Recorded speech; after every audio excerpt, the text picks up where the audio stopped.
그러면 어제 이어서 사복음서 이야기 계속 해보도록 할게요. 원래 복음서 딱 빨리빨리 하나씩 이제 짧게 끝내려고 했는데, 개요만 전달하는 게 목표였는데, 어제 그냥 예수님의 생애를 너무 자세하게 얘기를 하게 됐네요. 최대한 한번 가볼게요. 일단 오늘은 맞춰야죠. 그래서 신약개론 어제에 이어서 사복음서 예수님의 생애에 대해서 얘기를 하고 있는 중입니다. 요한복음 20장 30절에서 31절. 그래서 어제 썼던 부분을 조금 이어서 쓸게요. 가이사랴 빌립보 신앙 고백 이전까지의 여정. 그래서 예수님이 탄생하시고, 그리고 또 성장하신 소년 시절, 이 부분이 마태복음 1장 2장의 예수님의 탄생에 대해서, 또 누가복음 1장 2장의 예수님의 탄생과 소년 시절에 대해서, 소년 시절 아주 짧게 기록되어 있죠. 이렇게 설명하고 있고요. 그 다음에 공생의 준비, 어제 얘기했죠. 세례 받으시고 사탄의 시험을 이기시고 꺾으시고, 그리고 공생애를 시작하셔서 먼저 갈릴리 지방에서 복음을 전파하시면서 제자들을 세우시고 그렇게 사역하시면서 여기에서 첫 번째 제자들 부르시고, 그래서 안드레가 제일 먼저 복음을 받았고 예수님의 제자가 되었어요. 그리고 나서 안드레의 형제인 베드로가 같이 제자로 들어오게 되었고요. 그리고 몇 명, 그 베드로의 친구들이라고 할 수 있는 세베대의 아들들 야고보, 요한이 또 제자로 들어오게 되었고요. 이렇게 하면서 여러 제자들이 세워졌습니다. 많은 제자들이 따르기 시작했어요. 그렇게 하시면서 예수님은 첫 번째 유월절 때 예루살렘으로 가셔서 거기에서 니고데모에게 복음을 전하시고, 또 올라오시면서 사마리아에서 사마리아 수가성 우물가 여자에게 복음을 전하셨고, 갈릴리 사역하시면서 중요한 많은 메시지와 사역들을 하시고 기적들을 일으키셨죠. 갈릴리에서도 마찬가지였고, 그러면서 두 번째로 유월절 지내시고 예루살렘에서요. 그리고 갈릴리로 돌아오셔서 이번에는 갈릴리 지방 순회 캠프를 12제자 중심으로 해서 진행하시고, 또 역시 사역하시고, 그리고 세 번째 유월절 때 유월절에 올라가지 않으시고 오병이어 벳세다 평지에서 오병이어 사건을 일으키시고, 그리고 생명에 대해서 메시지를 주시고 물 위를 걸으시고 하는 그 일들이, 여기 좀 바람과 바다를 잠잠케 하신 일이 있었습니다. 그리고 나서 이제 마태복음 16장으로 가는 겁니다. 가이사랴 빌립보,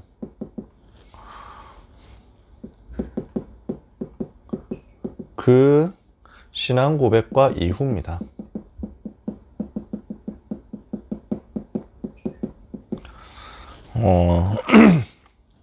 마태복음 16장 13절에서 20절 내용 우리가 너무 잘 알고 있습니다. 예수님의 사역을 봤을 때 갈릴리 호수, 그 다음에 요단강, 그 다음에 사해, 요 안쪽이 이스라엘 땅입니다. 구약시대 때는 이제 다윗 솔로몬 시대 때는 나라 영토가 이만큼 넓었습니다. 그랬다가 지금은 많이 쪼그라들어서 지금 이스라엘 나라 땅은 딱 요 정도 됩니다. 요 정도. 즉 예수님 당시에도 거의 뭐 이 정도 영향이었던 걸로 생각돼요. 그래도 뭐 다 로마의 속국이니까. 그래서 요단 서편 쪽에서도 요단강 동편인 요 지역에서도 일정 부분 헤롯 가문이 영향을 끼치고는 있었습니다. 자, 요 배경 지도 속에서 예루살렘이 여기, 사마리아가 여기, 갈릴리 여기. 그래서 유다 지방이고요. 그 다음에 사마리아 지방이고 갈릴리 지방. 예수님은 공생애 동안에 제일 멀리 가신 곳이 여기 요 동네 두로 시돈 땅이었습니다. 여기를 잠깐 갔다가 돌아오세요. 나머지 시간표에서는 전부 요 범위 안에서만 사역하셨습니다. 가이사랴 빌립보는 어디냐면 요 정도 되는 곳입니다. 그래서 요 이제 유다, 이스라엘 제일 북쪽 지역이라고 할 수 있죠. 그 위에 헬몬산이라는 산이 있고요. 여기가 가이사랴 빌립보인데, 가이사랴는 제일 큰 가이사랴, 메인이 되는 가이사랴는 이쪽입니다.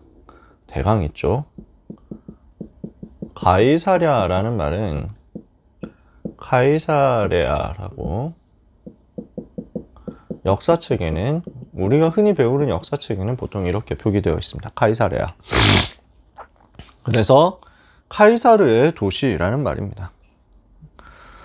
알렉산더 대왕이 이제 그 페르시아를 멸망시키고 알렉산더 제국을 세운 다음에 곳곳에 알렉산드리아를 건설합니다. 도시 이름을 알렉산드로스의 도시라는 말이죠.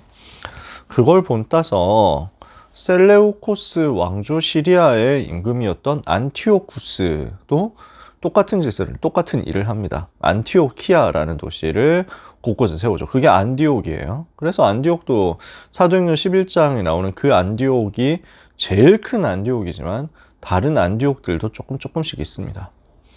가이사랴라는 도시도 마찬가지입니다. 그러면 이 가이사랴 빌립보는 어떤 도시냐?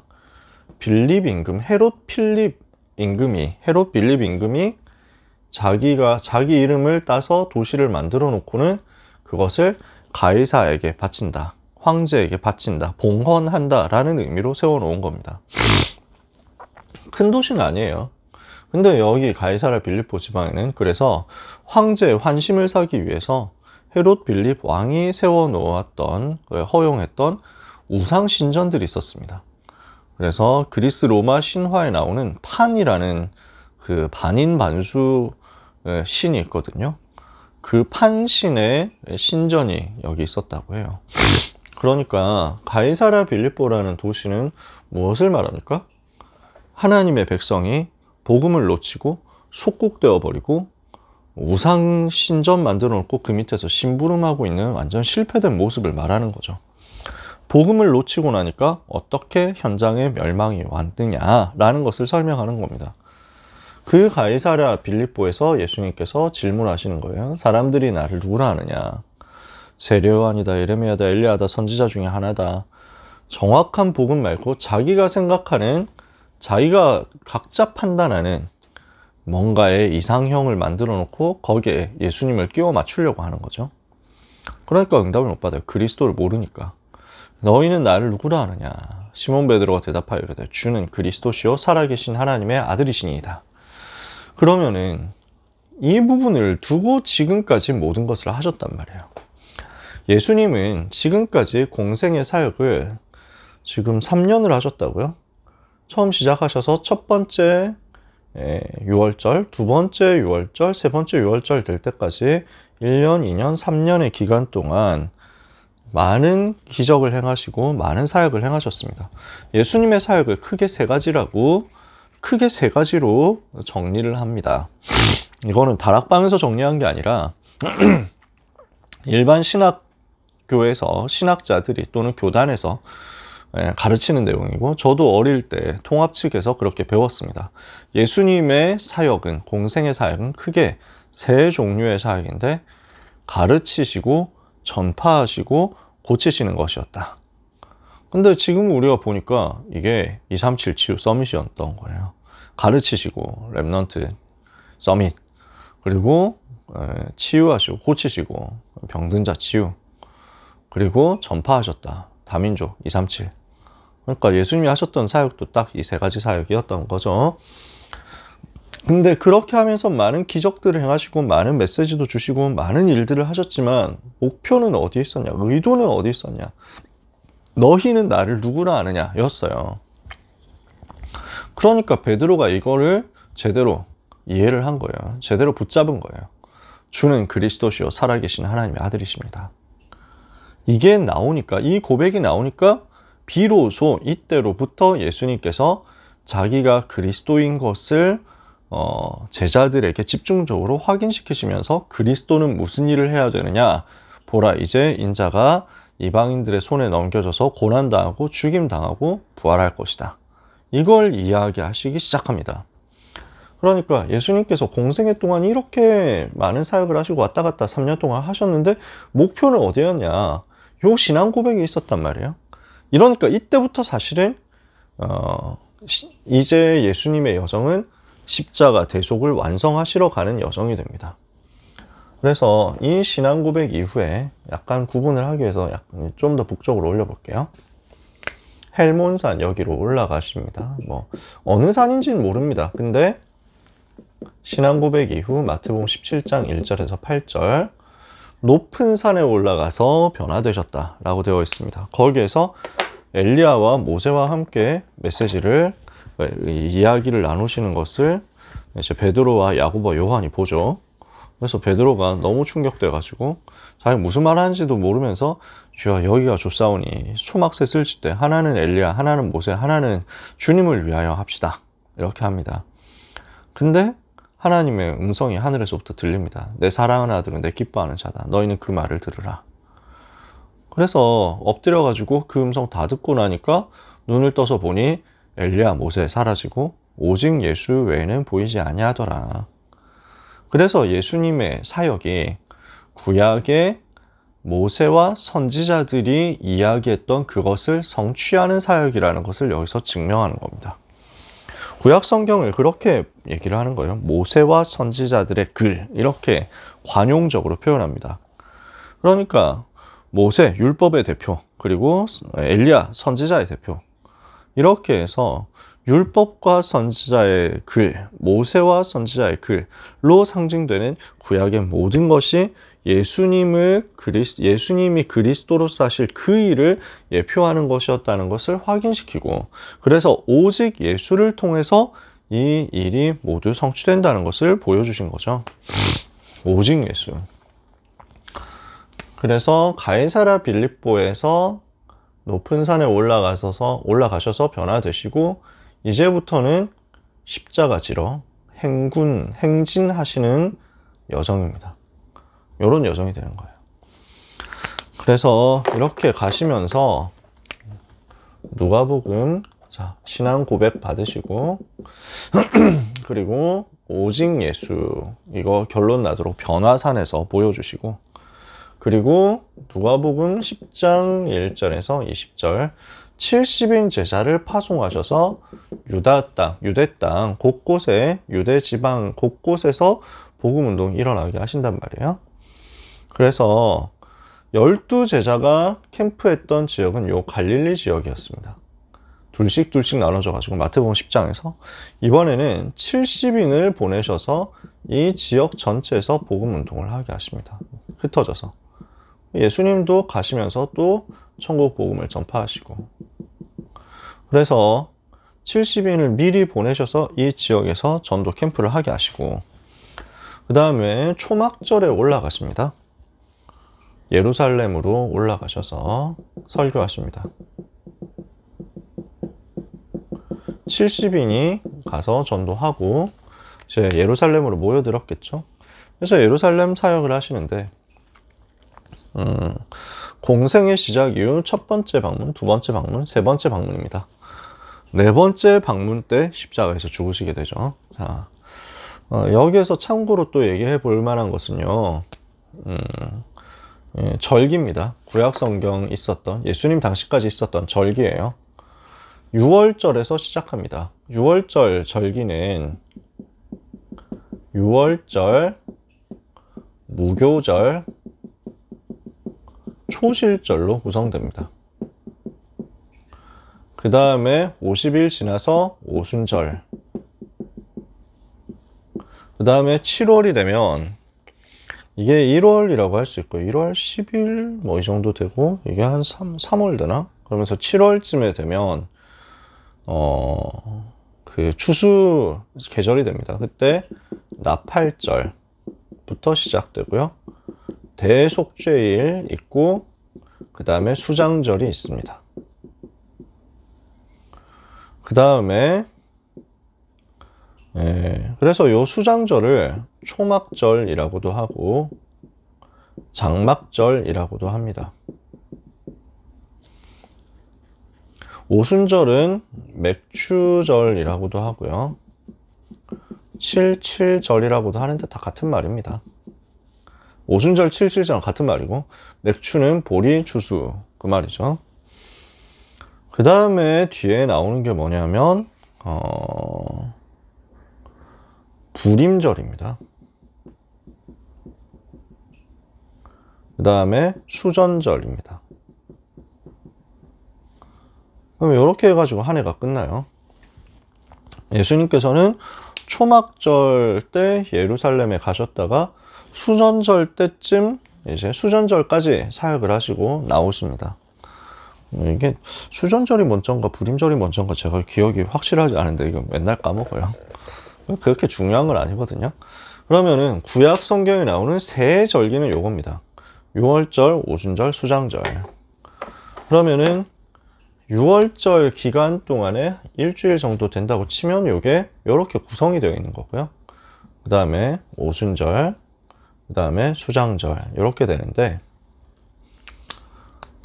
이 세 절기를 6월절 양을 잡고 피를 바르는 거, 그 다음에 무교절, 무교병을 먹고 출발하는 거죠. 출애굽 당시를 생각해 보세요. 양의 피를 바르고 그 다음에 무교병을 양의 피를 바른 날, 그날 애굽의 모든 이제 그 처음 난 것이 죽임을 당하죠. 그렇게 되니까 그 밤에 나가라고 하는 거예요. 파라오가 항복하잖아요. 나가라.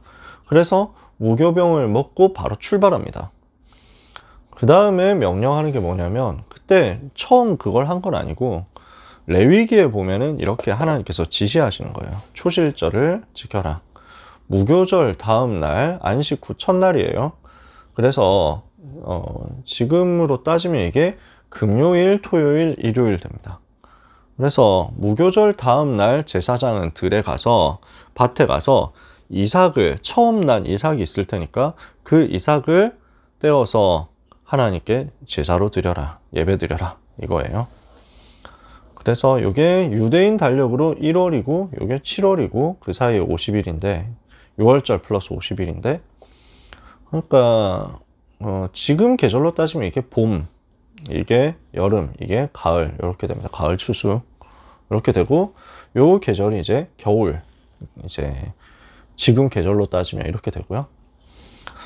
그러면 요게 뭘 상징하냐면 6월절은 6월절날 예수님이 십자가에서 죽으셨어요.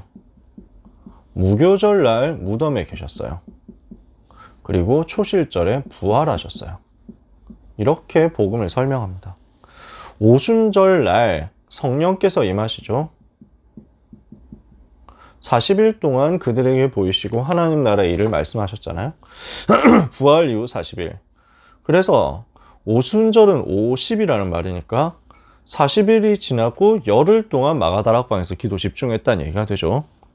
그리고 오순절, 성령께서 임하셔서 교회가 형성이 되고 그 교회를 통해서 복음 운동이, 세계복음화 운동이 일어나는 겁니다.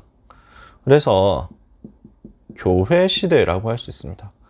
예수님께서 오셔서 우리 인생의 모든 문제를 그리스도로서 해결하시고 십자가에서 죽으시고 부활하셨단 말이에요. 그분을 믿는 우리 속에 성령이 임하셔서 성령께서 다스리시고 역사하시며 교회인 우리를 이끌어 가신다. 교회를 통해서 세계복음화 되게 하신다. 그 세계복음화가 되면 예수님께서 재림주로 이 땅에 오십니다. 천사장의 호령과 나팔 소리로. 그래서 나팔절이 7월 1일. 그래서 이제 추수 계절이 시작되었다 하고 나팔을 크게 불고 그날 하루를 하나님께 드리고 쉬는 거예요. 그리고 속죄일 7월 10일 정도 됩니다. 모든 죄를 깨끗게 하고 정결케 하고 하나님 앞에 속죄하는 것, 그리고 죄 용서받는 것. 그리고 수장절 되면 7월 15일이거든요. 그래서 이제 추수축제 감사하는 거예요. 그러면 이걸 두고 뭐라고 볼 수 있냐? 이 속죄일은 최후의 심판을 말합니다. 산자와 죽은 자를 심판하시는 그것. 대백보좌 심판이라고 합니다. 요한계시록 가서 얘기를 할 수 있을지 모르겠네요. 크고 흰 보좌에서 하나님이 심판하십니다. 근데 우리는 심판에 이르지 않죠. 사망에서 생명을 옮겼으니까. 우리는 상급을 받는 축복의 시간이고, 불신자에게는 영원한 심판의 시간이다. 이렇게 해서 하나님 보좌 앞에서 심판을 받고 수장절, 이제 천국에서 영원히 누리는 겁니다. 이게 새 절기고 나누면 7대 절기라고 하는 거예요. 유월절, 무교절, 추실절, 오순절, 나팔절, 속죄일, 수장절. 나누면 7대 절기, 합하면 새 절기. 그래서 출애굽기에서는 새 절기로 설명했고 레위기에서는 7대 절기로 이것을 좀 더 나눠서 설명하는 겁니다. 불임절은 에스더 때 일어났던 그 일이고 유다 백성들을 구했던 그 사건이고, 수전절은 신구약 중간기 시대 때 성전을 빼앗겼다가 성전을 회복한 것, 다시 찾은 것. 그래서 수전, 성전을 회복해서 다시 찾았다. 성전을 깨끗게 했다. 이것을 기념하는 절기입니다. 신약성경, 구약성경 이후 신약성경 들어가기 전 400년 정도 시간이 있잖아요. 그 중에서 시리아 나라가 쳐들어와서 예루살렘을 정복하고 예루살렘 성전에 제우스 신상 같은 걸 갖다 놓고 이랬습니다. 그래서 여기에 대해서 유대인들이 반란을 일으켜서 시리아 군대를 쫓아내고, 그 다음에 성전 안에 있는 우상을 이제 부수고 성전을 깨끗게 한 거예요. 이것을 기념하는 절기가 수전절이고, 성경에는 나오지 않고 다만 예수님께서 수전절 때 예루살렘에 계셨다, 요거 수전절 때까지 예루살렘에 계셨다, 요런 내용이 나와 있는 정도. 그래서 뭐 꼭 알아야 된다기보다 배경으로 여러분한테 설명을 한 겁니다. 초막절 때 예수님이 예루살렘에 가셔서 무슨 일을 하셨냐? 중요한 메시지를 하셨어요. 요한복음 7장에 생수에 대한 설교, 뭐 다 자세히 읽어봐야 되겠지만, 누구든지 목마르거든 내게로 와서 마셔라. 나를 믿는 자는 성경 이름과 같이 그 배에서 생수의 강이 흘러나리라. 요한복음 8장에서는 가늠하다가 현장에서 잡힌 여인을 용서하시고, 그리고 내가 세상의 빛이다, 내가 누구냐에 대해서 설명하셨습니다. 설교하셨습니다. 그래서 요한복음에는 나는 누구누구다 라는 예수님의 말씀이 자주 나옵니다. 한 7번인가 나올 거예요. 나는 생명의 떡이다. 나는 빛이다. 나는 길이고 진리고 생명이다. 나는 부활이요 생명이다. 나는 선한 목자다. 그래서 이걸 I am declaration이라고 신학적으로는 부릅니다. 그런 메시지들이 이제 집중적으로 여기서 나와요. 그리고 그래서 요한복음 8장 32절 진리를 알지니 진리가 너희를 자유케 하리라. 8장 44절 너희는 너희 아비 마귀에게서 났으니, 8장 12절 나는 세상의 빛이니, 8장 29절 나를 보내시니가 나와 함께 계시도다. 한 뭐 그런 중요한 메시지들이 여기서 나옵니다. 요한복음 9장에서는 맹인을 치유하시는 사건, 실로암 냇가에 가서 씻어라. 그래서 맹인이 눈을 뜨게 됐어요. 근데 눈을 뜨게 된 기적을 얘기하는 게 목표가 아니고, 이 맹인이 눈을 뜨고 나서 예수님을 그리스도로 믿게 되었다는 거거든요. 그 부모는 이것을 두려워했어요. 그러니까 아들이 눈을 뜨게 된 건 너무 감사하고 행복한 일인데, 이러니까 유대 종교 지도자들이 와가지고 네 아들 예수의 제자 된 거 아니냐 이렇게 막 합니다. 예수를 그리스도라고 하는 자는 출교하기로 했기 때문에 부모가 두려워해서 말을 제대로 못합니다. 그런데 아들은 그렇게 하지 않아요. 아들은 당당하게 얘기합니다. 왜냐하면 자기가 체험했으니까. 그래서 지금 세상이 눈 뜨고 있어도 사실은 영적으로 맹인된 것이다. 이걸 보여주고 예수님이 그리스도라는 사실을 깨달을 때 빛을 보는 거다라는 것을 알게 하기 위해서 지금 이 사건을 기록한 거예요. 그러니까 예수님이 행하신 기적들을 다 기록할 수가 없어. 몇 가지만 이렇게 복음 설명하기 위해서 나온 거죠. 요한복음 10장에 예수님이 나는 선한 목자다. 이걸 가지고 중요한 메시지들 하십니다. 그래서 초막절 이후 기간 동안 수전절까지 예루살렘에서 사역하시고 수전절 이후 사역, 요단 동편 베레아로 가셔서 석 달 동안 사역하셨어요. 그리고 누가복음 15장에서 17장 메시지가, 중요한 메시지가 또 나와요. 하나님이 어떻게 세상을 사랑하시는가. 그런데 그 사랑을 유대인들이 어떻게 거절하고 이 복음을 방해하고 반대하고 핍박하는가, 어떻게 거역하는가, 여기에 대해서 비유로 말씀하신 중요한 설교들이 나옵니다. 그 유명한 탕자의 비유도 여기서 나오고요. 그래서 요단 동편으로 가셔서 사역하신 후에 돌아오시면서, 이거는 뭐 정확한 타임라인이 써 있지는 않아요. 제가 볼 때 구성을 이렇게 해본 겁니다. 그리고 나서 요한복음 11장 나사로가 죽었다가 다시 살아나는 일이 벌어집니다. 이거를 지금 수전절 이후에 예루살렘에서 바로 가셔서, 여기 베다니가 근처거든요. 지척이에요. 걸어서 뭐 한 몇십 분인가? 한 시간인가? 잘 기억이 안 나는데 가깝습니다. 베다니 마을에서 가셔서 나사로를 살리신 장면이 나오거든요. 요한복음 11장이에요. 궁금하니까 한번 저도 볼게요. 동선이 어떻게 되는지.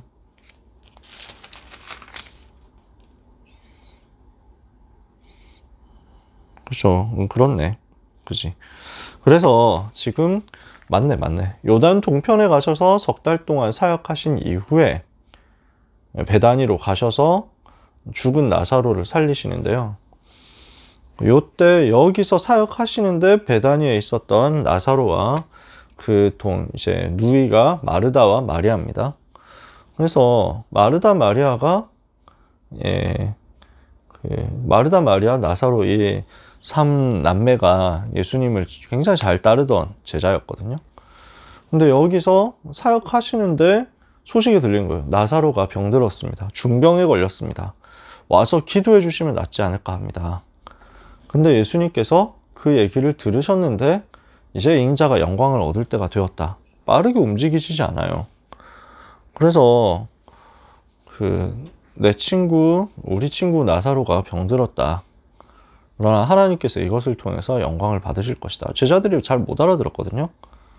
그러니까 나사로가 죽었느니라 하고 예수님께서 알려주십니다. 이미 알고 계셨어요. 빨리 움직이시지 않으시더니 죽었다. 그런데 이제 가자.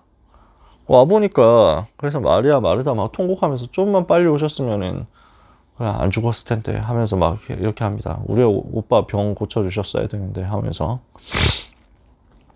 그러니까 예수님께서 얘기하시는 거예요.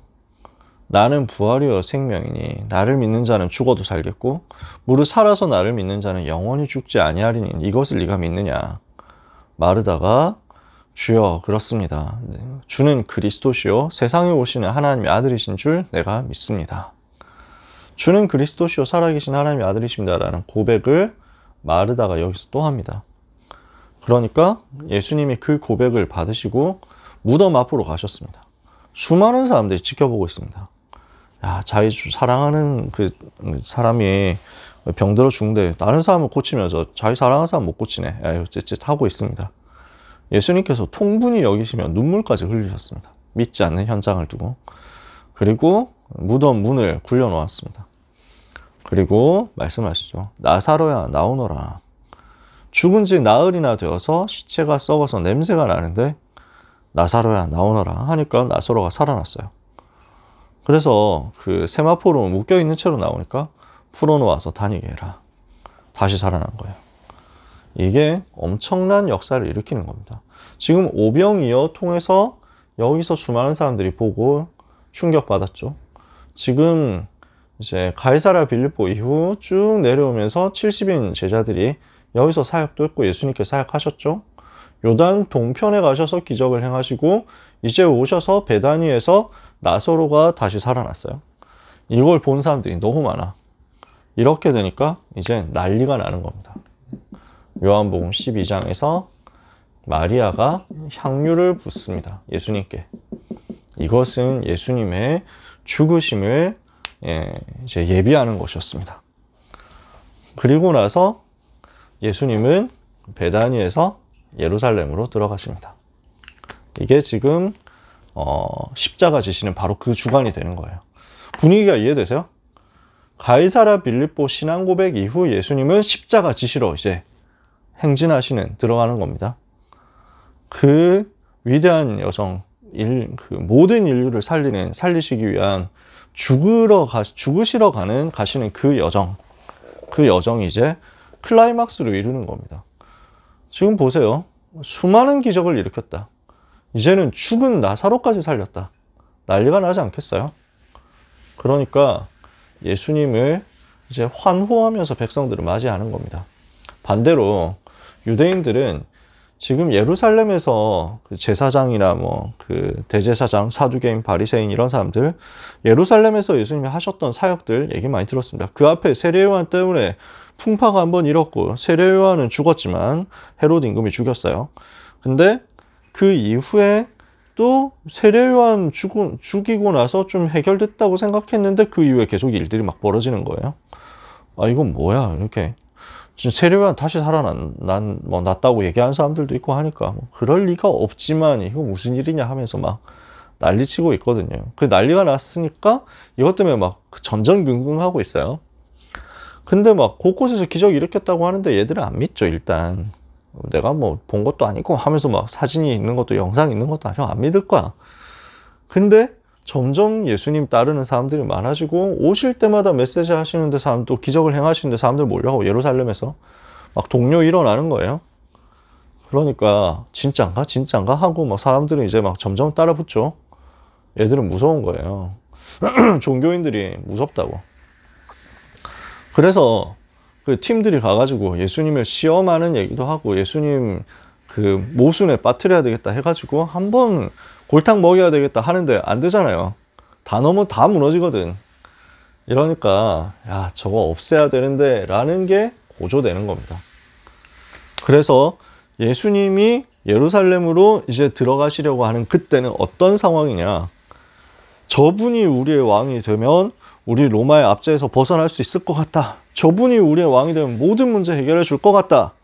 이렇게 하는 어마어마한 사람들의 기대와 반대쪽에서 이제 유대 종교인들이 가지고 있는 저거 진짜 저러다가 그 폭동이 일어나는 거 아니야?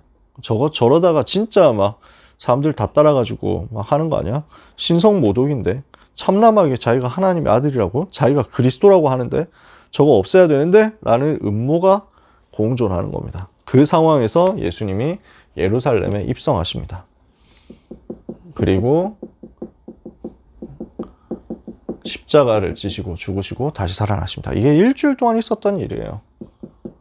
고난주간의 일 살펴봅시다. 예루살렘에 들어가십니다. 첫날이에요. 주일날. 나귀를 타고 예루살렘으로. 미가 선지자가 예언했던 그대로 보라 내 왕이 내게 임하는도다. 그는 겸손하여서 나귀를 타나니 나귀의 작은 것 곧 나귀 새끼니라. 그 예언대로 예수님은 어린 나귀를 타고 예루살렘에 들어가십니다. 백성들은 옷을 깔고 종려나무 가지를 흔들면서 호산나 구원하소서 주의 이름으로 오시는 이여 호산나 하고 외칩니다. 그리고 그 예루살렘 입성하시니 그날쯤일 것 같아요. 제 추측입니다. 이거는 정확한 요일이 나와 있지는 않은데 요한복음 12장에 예수님이 들어오신 것을 두고 지금 이게 6월절 명절 기간이에요. 아까 했었죠. 명절 기간 동안 그래서 명절을 맞이해서 지금 먼 데 있는 사람들이 이제 예배 드리러 예루살렘으로 많이 모여들었어요. 그러니까 지금 유대인들 그 대제사장 팀들 입장에서는 더 걱정되는 것이 안 그래도 지금 예수 따르는 사람들이 점점 늘어나가지고 진짜 골치 아픈데 진짜 예수를 감히 메시아라고 그리스도라고 하나님의 아들이라고 하는 그 인간들이 점점 더 늘어나가지고 이렇게 해서 지금 마침 예루살렘에 어마어마하게 명절에 몰려들었는데 다 선동 당해가지고 폭동 일으키면 어떡하냐, 뭐 이게 지금 걱정인 거지. 명절에 예배 드리러 온 사람 중에 헬라인이 있었어요. 헬라인 몇이 있었어. 그 헬라인들이 안드레와 빌립에게, 빌립 제자, 예수님의 12제자 중에 이제 있잖아요. 이 사람 찾아가지고 너희 선생님 좀 만날 수 없겠느냐 하고 얘기를 합니다. 우리가 얘기 많이 들었다. 그러니까 예수님께 이걸 보고를 했더니 예수님께서 말씀하시는 거예요. 인자가 영광을 얻을 때가 되었다. 지난번에 한번 그래서 아마 대학부 얘기할 때 얘기했을 거예요. 이 사건은, 이것은 트리거, 확실한 트리거가 되는 거예요.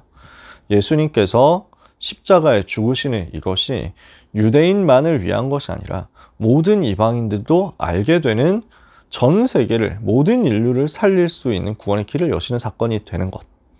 그래서 인자가 영광을 얻을 때가 되었다. 그러면서 내가 땅에서 들리면 모든 사람을 내게로 이끌겠노라. 이제 이 세상에 대한 심판이 이르렀으니 세상이 임금이 쫓겨나리라. 하늘의 밀알이 땅에 떨어져 죽지 않으면 열매를 맺을 수 없지만 죽으면 많은 열매를 맺게 되는 것이다.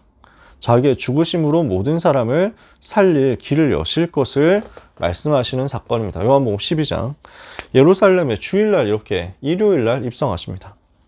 월요일에 무화과 나무를 저주하시고, 그리고 성전으로 올라가셔서 성전을 정결케 하셨습니다. 왜 무화과, 시장하셔서 열매를, 길에 있는 가로수처럼 되어 있는 무화과 나무 열매를 먹으려고 하셨는데, 드시려고 하셨는데 열매가 없어요. 왜냐? 계절이 아니어서. 근데 예수님께서 저주하세요. 이유가 뭘까요? 애꿎은 무화과 나무 욕하는 게 목표가 있는 게 아니고, 이것을 통해서 이스라엘의 상태를 설명하시는 겁니다. 이 이야기는 이사야서에 보면 앞부분에 그대로 나와 있습니다. 포도원 비유입니다. 포도원 메시지입니다.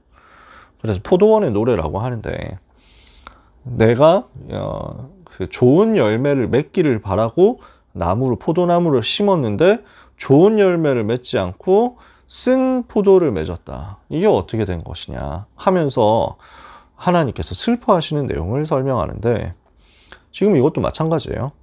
이스라엘이 바로 이 무화과인 거야. 하나님은 이스라엘을 통해서 세계복음화의 열매를 맺기를 바라셨는데, 이스라엘은 선민사상에 빠져있고 복음 아닌 율법 종교에 빠져있고 열매 맺을 수 없는 거예요. 그럼 어떻게 되냐? 버려지는 거죠. 그래서 멸망당하게 될 것을 예수님께서 미리 알려주시는 겁니다.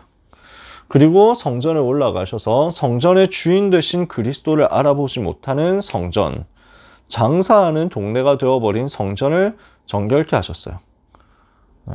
그 내용 하나하나 자세하게 설명하면 시간이 너무 많이 걸리니까, 화요일은 대논쟁의 날이라고 합니다. 그래서 예수님이 성전에서 가르치시니까 유대인들이 이제 바리새인, 사두개인 이 팀들이 줄줄이 와가지고 시비를 거는 겁니다.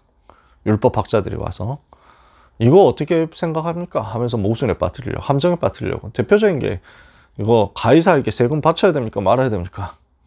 바치라고 하면은 매국노라고 할 거고, 안 바치라고 하면 반역자라고 할 건데, 예수님은 하나님이시잖아요. 절대 그런 속임수에 넘어가지 않으시죠. 동전 봐라. 이 악한 세대야. 요 동전 봐라. 누구 얼굴 있냐? 누구 얼굴 새겨져 있냐? 가이사입니다. 가이사의 것은 가이사에게, 하나님의 것은 하나님께 바쳐라. 이렇게 아주 다 이래 막 이렇게 넘어서시니까 사람들이 다 충격받는 거예요. 야, 저분은 대단하다. 그래서 시비 걸러 왔던 인간들이 한마디도 못하고 얼굴 빨개져가지고 이제 있는 대로 다 긁혀서 이제 도망가는 거죠. 그래서 마지막에, 그래서 다 도망가고 나서 예수님께서 메시지 하시니까 백성들이 이제 즐거워하면서 듣습니다. 그래서 여기에 백성들에게 중요한 메시지를 또 남기십니다.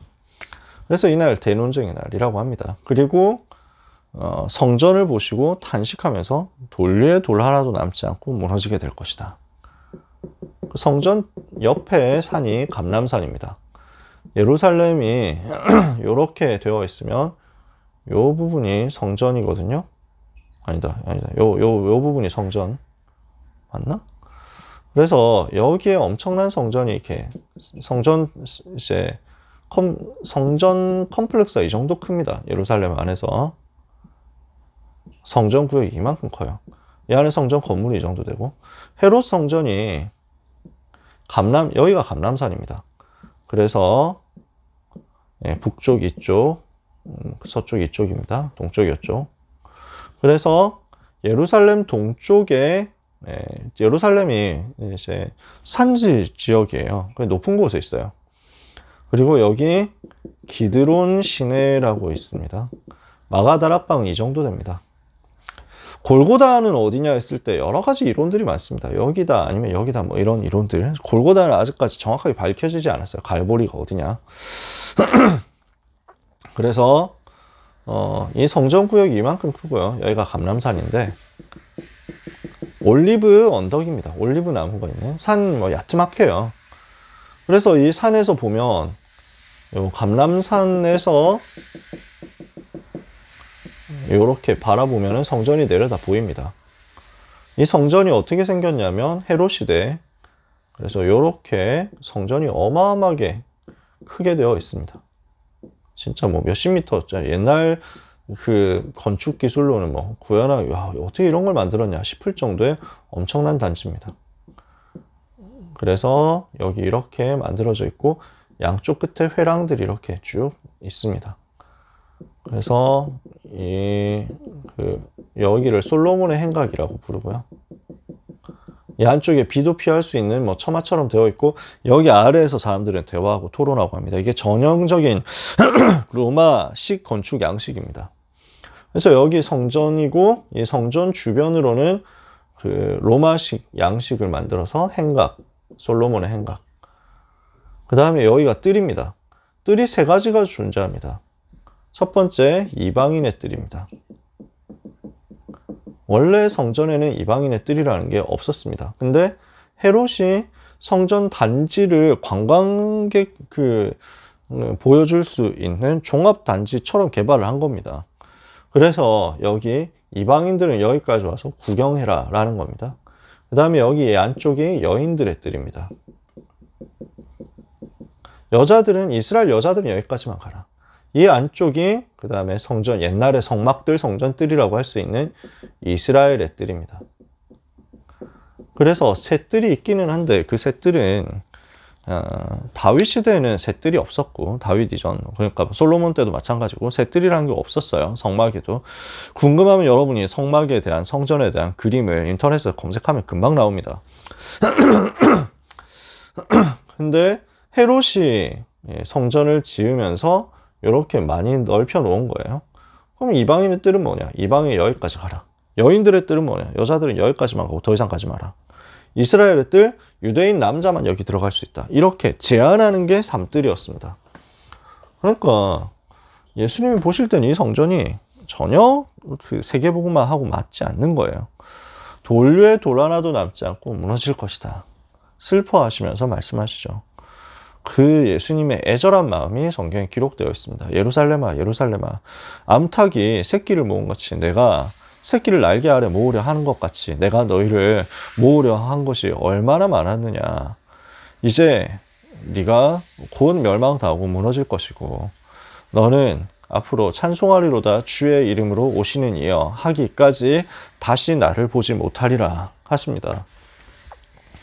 저는 뭐 그 구절이 진짜 절절해요. 예수님 마음 느껴져서. 유대인 복음화 운동하는 분들은 그 구절 붙잡고 기도하면서 예루살렘 가서 막 찬송하고 이럽니다. 찬송하리로다 주의 이름으로 오시는 이여 하고 막 찬송하고 이렇게 해요. 히브리어로 바루카바 비시안 마도나이라고 합니다. 제가 그 찬양을 좋아해서 여러분한테 잠깐 소개해 본 겁니다. 그래서 감람산에서 이렇게 바라보시면서 그 제자들이 이제 감람산에서 성전을 바라보면서 예수님한테 질문합니다. 주여, 우리에게 말씀해 주십시오. 어느 때 이런 일이 있겠습니까? 또 주에 임하시고 주께서 임하실 때 어떤 징조가 있겠습니까? 그래서 감람산에서 마태복음 24장, 25장의 그 유명한 메시지들을 또 하십니다. 마지막 때 어떤 징조가 있을 것인가? 예루살렘 함락과 멸망, 성전 파괴 시점에 일어날 일과 함께 예수님의 재림 때 일어날 일들, 세계복음의 그 일들까지 쭉 설명하시는 거죠. 마태복음 24장, 25장. 그리고 수요일에는 기록이 없습니다. 그래서 이날을 휴식의 날, 예수님이 베다니에서 쉬셨던 것 같아요. 그리고 배반의 날이라고도 합니다. 배반과 음모의 날. 이 날에 가룟 유다가 가서 제사장들하고 내통을 하거든요. 그래서 예수님이 있는 곳을 알려주고 예수님 넘겨줄 테니까 잡아가라. 이렇게 하는 거죠. 은 30 받고 하는 그 일이에요. 목요일입니다. 이제 6월절 만찬 하시는 그 시간이에요. 6월절 식사를 하시는 그 시간이에요. 그래서 마가의 다락방에 모여서 제자들과 함께 제자들의 발을 씻어 주시죠. 세족식. 그리고 성만찬 행하시죠. 그리고 중요한 메시지를 하십니다. 다락방 강화라고 하는 메시지입니다. 그래서 이걸 감람산 강화라고 하고요. 이걸 다락방 강화라고 합니다. 다락방 강화 메시지는 요한복음 14, 15, 16장, 기도하시는 내용이 17장 이렇게 되어 있습니다. 그래서 세족식과 성만찬이 사복음서에 다 기록되어 있고, 특히 성만찬 내용, 세족식 내용은 요한복음 13장에 자세하게 기록되어 있습니다. 그래서 13장부터 17장까지 요한복음에서 자세하게 기록된 겁니다. 그리고 성만찬 마치시고 다락방 강화 마치신 후에 예수님은 마가다락방에서 일어나셔서 겟세마네 동산으로 기도하러 가십니다. 그 기도하러 가실 때 겟세마네 동산이 그 감람산이 있는 거기에요. 그래서 거기로 가시면서 기드론 시내를 건너서 올라가실 때 찬송하면서 올라가셨습니다. 그래서 우리가 성만찬 끝나면 항상 찬송하는 겁니다. 겟세마네 동산에서 기도하시고 잡히십니다. 그래서 십자가 지시는데 새벽에 기도하시고 나서 체포되어서 일단 성전 수비대 이 팀들한테 유대인들 종교 경찰이라고 해야 될지 종교 군인이라고 해야 될지 여기에 잡히시는 거죠. 그래서 잡혀가셔서 로마 군인들이 아니에요. 이때는 성전 수비대 자체 이스라엘 자체 군대입니다. 그래서 대제사장 관저에서 종교 재판을 받는 겁니다. 안나스, 가야바 요 사람한테 재판을 받으십니다. 그래서 하나님을 모독했다 이렇게 해가지고 사형 선고 자기들이 판결을 내리는데, 문제는 로마 속국이기 때문에 반드시 로마 총독의 허가를 받아야만 처형을 할 수 있습니다. 유대인들이 종교 재판으로 처형 실행은 못해요. 그러니까 일단 이렇게 해놓고 새벽에 다 자기들끼리 날치기로 한 다음에 바로 끌고 가서 총독에게 세웁니다. 본디오 빌라도 앞에 세우는 거예요. 빌라도가 자다 깨가지고 무슨 일이냐 해서 보니까 이런 일이거든요. 그러니까 보고는 들어봤지만 그게 위험하다고 생각해 본 적 한 번도 없었고, 자기 죄를 지었다고 하는데 죄라고 해봐야 자기들의 종교 얘기니까 이걸 가지고 법으로 다툴 게 없고, 반역이라고 하는데 반역한 내용이 하나도 없는데, 그러니까 자기가 이거 골치 아픈 일에 휘말리고 싶지 않거든요. 인사고과에 다 들어가니까 법적으로 불법 재판을 제대로 못했다 이러면 나중에 추궁당할 거고, 이게 싫으니까 책임지는 일을 하기 싫은 거예요. 그래서 갈릴리 동네 출신 아니냐, 그러면 갈릴리 다스리는 왕한테 보내라, 헤롯한테 보내라. 그래서 헤롯 왕이 그때 이제 마침 예루살렘에 있었기 때문에 그 헤롯의 궁전으로 보내가지고 예수님 재판받게 하지만, 헤롯도 속셈을 빤히 눈치채는 거죠. 이거 손에 피 묻히기 싫고 귀찮은 거 하기 싫다는 거지 하면서 바로 돌려보냅니다. 아유, 총독각한테 처형 판결은 총독만 내리실 수 있는 거 아니냐고, 제가 이거 모릅니다 하고 잘 전달해드려라 해가지고 예수님은 그 아침에 그렇게 그 새벽에 고난을 당하시는 거예요. 그래서 오전에 계속 이렇게 왔다 갔다 하십니다. 총독한테 그래서 결국 온 거예요. 시물했는데 진짜 네가 왕이냐, 얘들이 너보고 왕이라고 하니까 죽여야 된다고 하는데 진짜 네가 왕이냐, 나는 진리의 왕이다, 세상에 있는 나라가 아니다, 내 나라는 영적인 나라다, 예수님께서 메시지를 주시거든요. 그러니까 빌라도가 이거는 전혀 죽일 내용이 아닌 걸 알겠어요. 근데 죽이라고 계속 한단 말이에요. 십자가를 못 박으라고 막 소리치고 난동 부리고. 근데 주로 지금 사회 지도층이란 말이에요. 이 사람들이 유대 종교 지도자, 종교 권력 가지고 있는 사람들. 이러니까 이게 아무래도 좀 외통수에 걸린 것 같거든요. 그래서 그러면 바라바 그 명절 아니냐? 명절 때 죄수 한 명 풀어주는 거 있지 않냐? 여기 살인 강도 바라바 있고 예수 있으니까 둘 중에 한 명 놓아주자. 어떻게 할래? 그랬는데 예상과 다르게 바라바를 놔줘라. 그럼 예수는 어떻게 해야 되겠냐? 십자가에 못 박아라. 반역자는 십자가형이니까. 그래서 아무래도 안 되겠거든요. 그러니까 이거 가지고 또 폭동이 일어나면 또 그거 인사 점수 뺏기니까. 그래서 죄 없는 것을 알면서도 그냥 손 씻습니다. 나는 이 일에 대해서 책임지지 않는다. 이것은 니네가 원해서 결정하는 거다. 알겠지?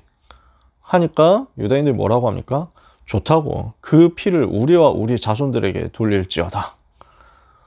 빌라도는 손 씻고 나는 이거 상관없다 하면서 이렇게 예수님을 십자가 처형하도록 이렇게 결정 내립니다.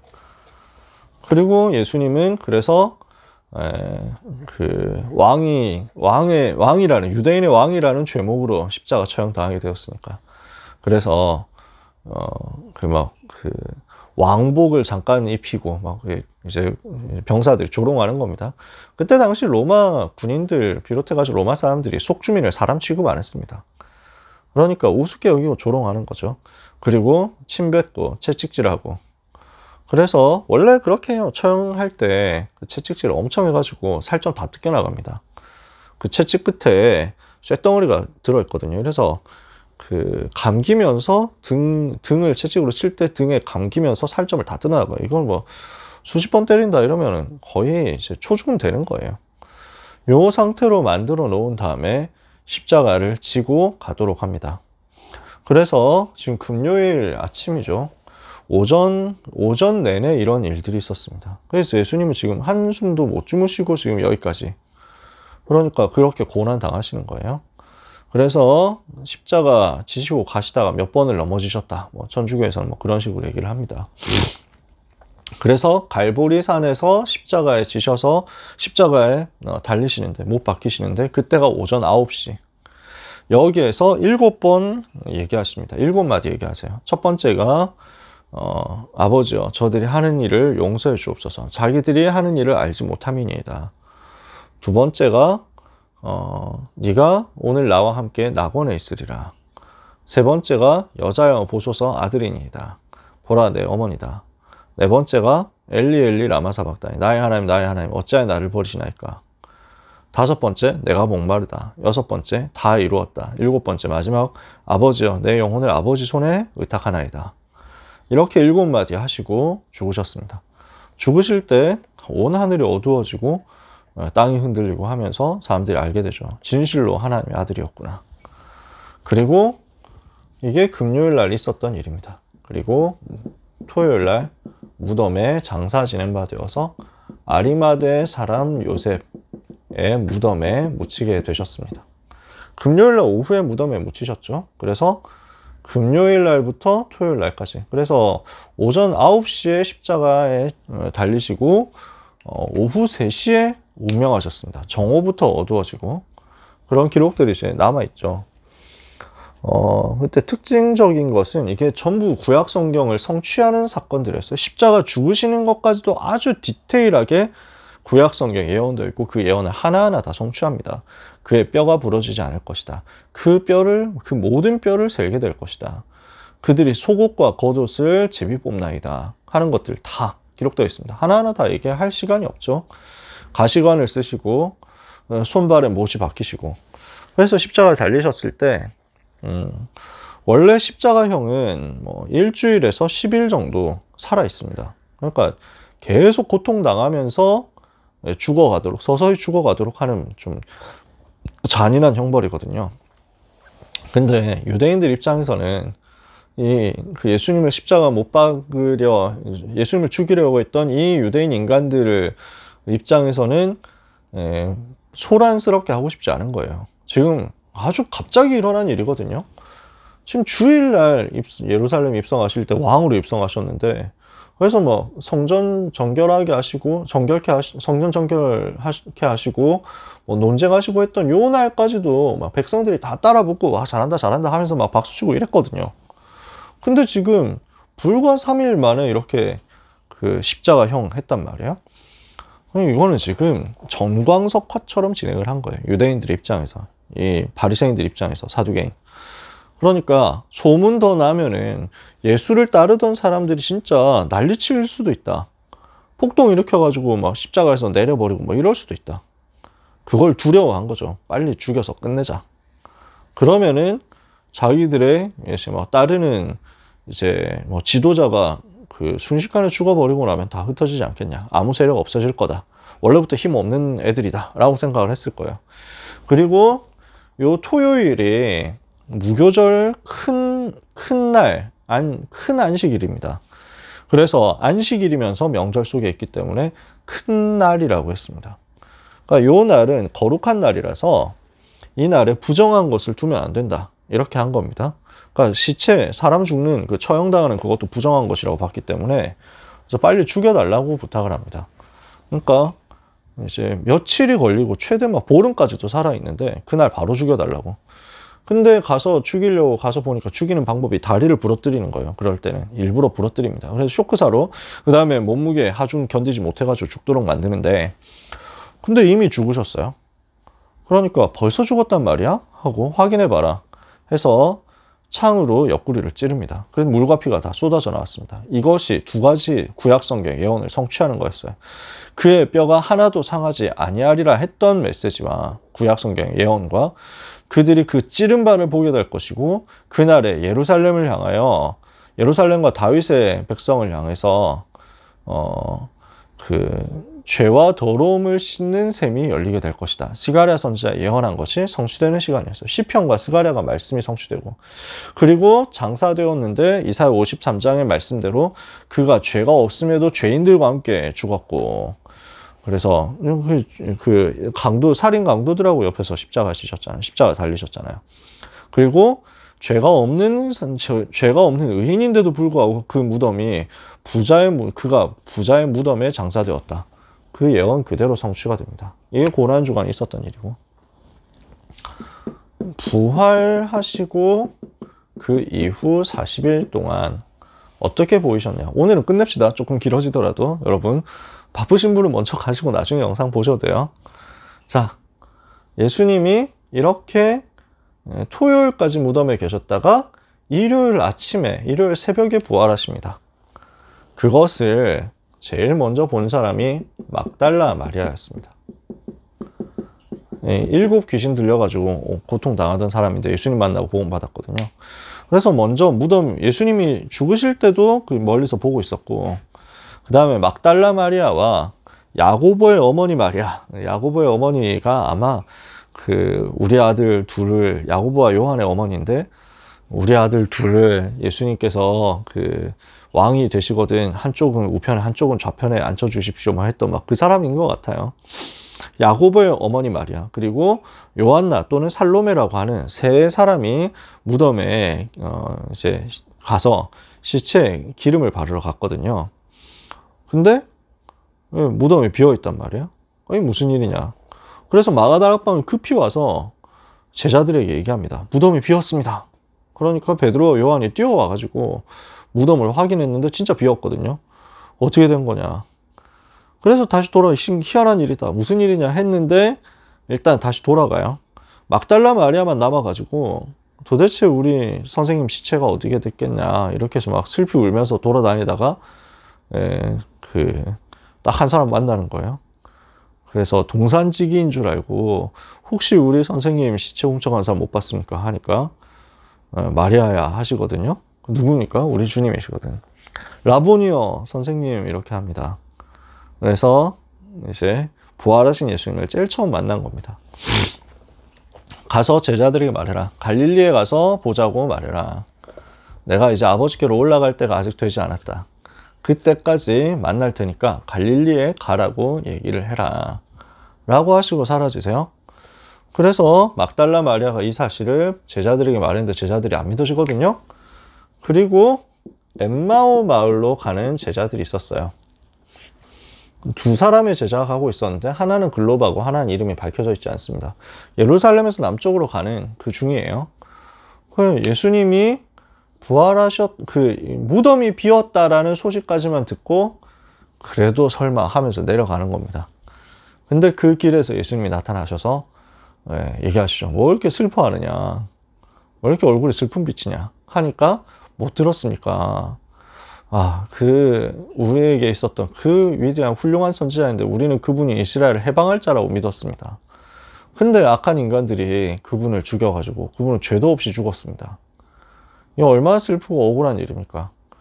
또 무덤까지 비었다고 하니 기가 막힙니다. 이렇게 얘기하는 거예요.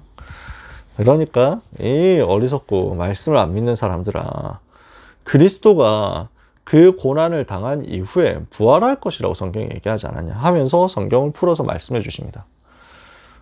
그래서 날이 저물어 가니까 우리가 여기서 그냥 쉬었다가 하시죠 하고 여관에 들어갑니다. 식사 자리에 앉아서 식사하려고 하실 그때 예수님께서 기도하시니까 비로소 눈이 열린 겁니다. 주님이시구나. 깨닫고 나니까 주님이 안 계세요. 그때 주님이 우리에게 말씀하실 때 우리 마음이 뜨거워지지 않았냐. 당장 돌아가자 해서 마가다락방으로 돌아옵니다. 다락방에서 이 사실을 보고하니까 막달라 마리아 얘기도 들었고 엠마오 마을에서 가다가 돌아온 두 제자 얘기도 들으니까 진짜인가 하거든요. 그때 예수님이 나타나시는 거예요. 10제자에게 사도 10명이 모였을 때 도마 빼고 10명이 모이셨거든요. 그 자리에 나타나시고 그래서 너희에게 평강이 있을지어다. 숨을 내쉬면서 성령을 받으라. 아버지께서 나를 보내신 것 같이 나도 너희를 보내노라. 그 다음에 이게 도마가 안 믿은 이 자리에 없었거든요. 그러니까 분명히 제자들이 확인을 한 거예요. 그러니까 정말 부활하셨구나 하고 기쁨 속에 있는데 도마가 안 믿었거든요. 나는 만져보기 전에는 믿을 수 없다. 그랬더니 예수님 8일 후에 나타나셨어요. 11제자 다 있을 때. 그래서 만져봐라. 보고 믿는 자가 되라. 하고 그 다음에 갈릴리에서 말씀하신 대로 제자들을 만나십니다. 그 사건이 이제 요한복음 21장이에요. 요 얘기를 그냥 자세하게 설명 안 하고 넘어갈게요. 요한복음 21장 베드로 만나시고 그래서 뭐 물고기 153마리 잡게 하시고 막 그 풍경이 너무 소중한데 여러분 성경 읽어보시면 되겠습니다. 500여 형제에게 일시에 나타나시고 그러면서 갈릴리에서 나타나셨는지 아니면 승천하실 때 500여 형제에게 일시에 나타나시는지 그건 알 수가 없습니다. 아무튼 갈릴리에서 나타나셨어요. 그래서 거기에서 11제자가 갈릴리에 가서 예수께서 지시하신 산에 이르러 예수를 배웠고 경배하나 아직도 의심하는 사람들이 있더라. 예수께서 제자들에게 말씀하여 이르시되 하늘과 땅의 모든 것을 내게 주셨으니 그러므로 너희는 가서 모든 민족을 제자하며 아버지 아들과 성령의 이름으로 세례를 주고 내가 너희에게 분부한 모든 것을 가르쳐 지키게 하라. 볼지어다 내가 세상 끝날까지 너희와 항상 함께 있으리라. 마태복음 28장의 메시지도 갈릴리에서 하세요.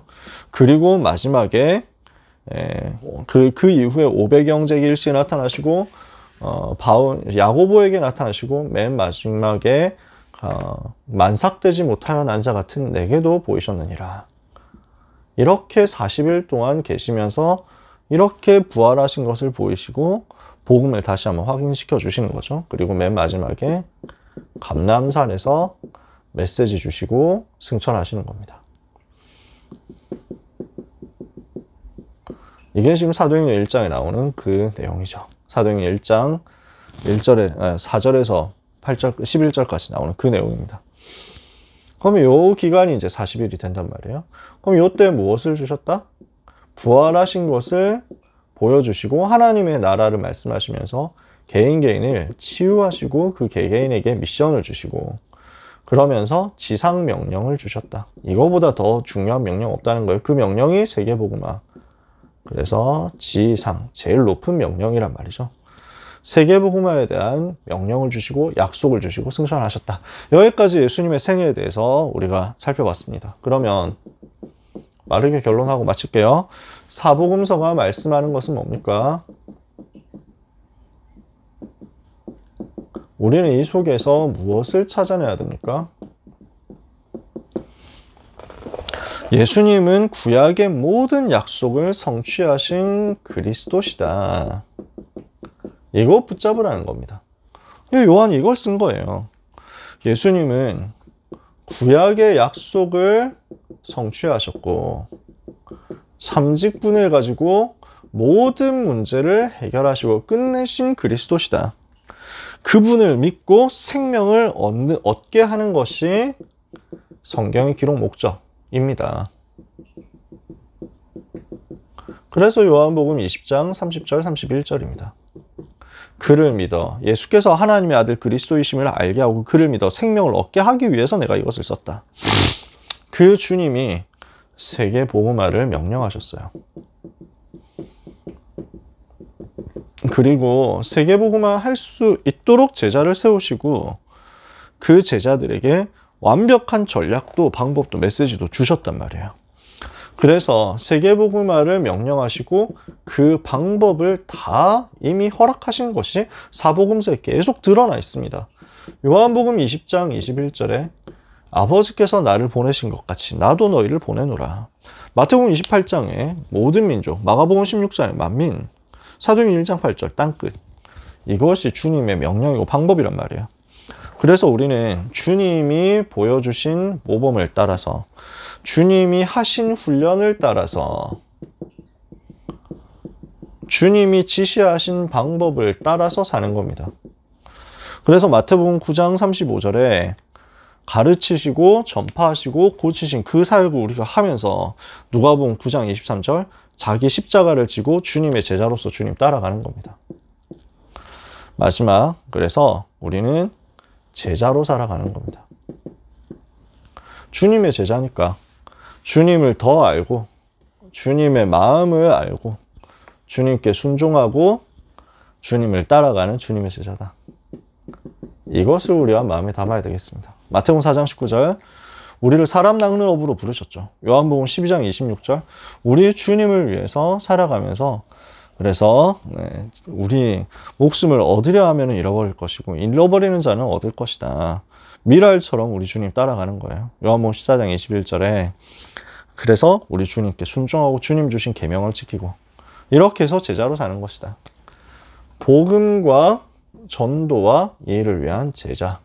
이것을 사복음서 속에서 찾아내면서 응답을 여러분이 누리게 되시기를 바랍니다. 자, 요한복음 21장의 그 분위기를 여러분하고 나누고 싶은데 아마 어디선가 여러분하고 얘기했을 수 있습니다. 그때 그 주님의 우리를 살리시고 용서하시는 그 다정하신 모습을 아마 얘기를 하긴 했었을 것 같은데 혹시 모르시는 분은 제가 이 시간에 얘기 그 얘기 더 하려면 한 5분은 더 해야 되니까 요즘도 늦었잖아요.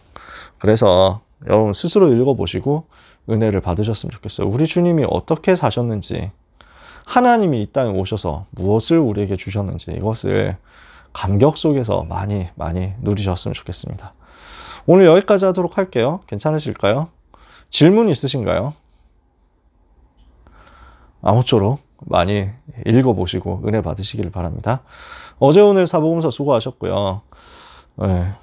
사도행전에서 진짜 또 할 것도 많지만 최대한 간단하게 다음 주에 이어서 해보도록 하겠습니다. 오늘 여기까지 할게요. 수고하셨고요. 기도하고 마치겠습니다. 하나님 감사합니다. 집중훈련 기간 중에 성경을 바라보고 성경 66권 속에서 주신 하나님의 은혜를 묵상케 하시니 감사합니다. 성경적 전도운동 하도록 도와주옵소서. 주님이 원하시는 것 하며 살게 하옵소서. 주님이 가르치신 대로 살게 하여 주옵소서. 우리 주님을 기쁘시게 하는 그 일에 우리의 생을 드릴 수 있게 해주옵소서. 주님의 제자로서 주님을 사랑하고 서로 사랑하는 축복을 받게 하여 주옵소서. 귀한 훈련 속에 있는 소중한 렘넌트들 하나님께서 인도하여 주사 제한적 선택적 원리스 집중을 최고로 누리는 증인으로서 세계복음화를 위한 대학복음화를 위한 응답의 시작을 이 시간표에 가장 합당하게 누리게 하여 주옵소서. 축복하며 예수 그리스도 이름으로 기도합니다. 아멘. 감사합니다.